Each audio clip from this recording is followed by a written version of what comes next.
শান্তিতে নোবেলকে ধরা হয় পৃথিবীর সবচেয়ে আলোচিত পুরস্কার। প্রতি বছর শান্তিতে নোবেল ঘোষণার আগে থাকে ব্যাপক আলোচনা ও গুঞ্জন।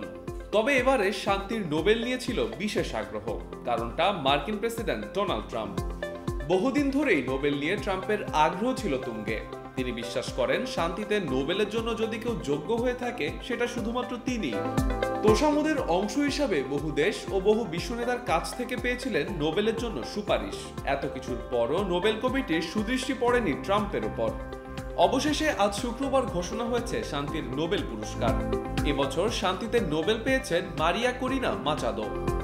ভেনেজুয়েলায় গণতান্ত্রিক অধিকার প্রতিষ্ঠায় অবদানের জন্য তাকে স্বীকৃতি দিয়েছে নোবেল কমিটি। বর্তমানে তিনি ভেনেজুয়েলার বিরোধী দলীয় নেত্রী। 1967 সালে 7 অক্টোবর ভেনেজুয়েলার কারাকাসে জন্ম তার। 58 বছর বয়সে নোবেল জিতেছেন এই নারী রাজনীতিক। এই নোবেল ঘোষণার পর সোশ্যাল মিডিয়া জুড়ে চলছে হাস্যরস। নেটিজেনরা মন্তব্য করছেন শান্তিতে নোবেলের আসল দাবিদার মার্কিন প্রেসিডেন্ট ডোনাল্ড ট্রাম্প।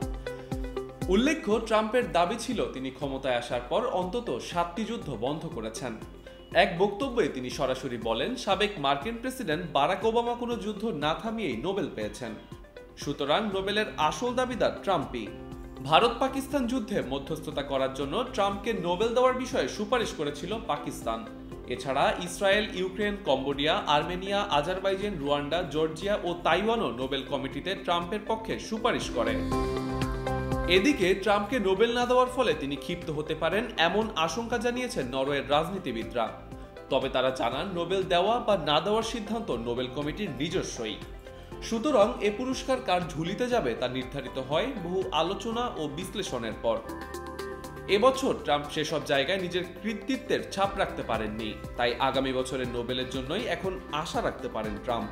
তবে নোবেল পাওয়া বা না পাওয়ার বিষয়ে মন্তব্য করেছেন মার্কিন প্রেসিডেন্ট। অ্যাসোসিয়েটেড প্রেসে প্রকাশিত এক ভিডিওতে দেখা যায় ট্রাম্প জানিয়েছেন নোবেল কমিটির সিদ্ধান্তের উপরে পূর্ণ সম্মান রয়েছে তার।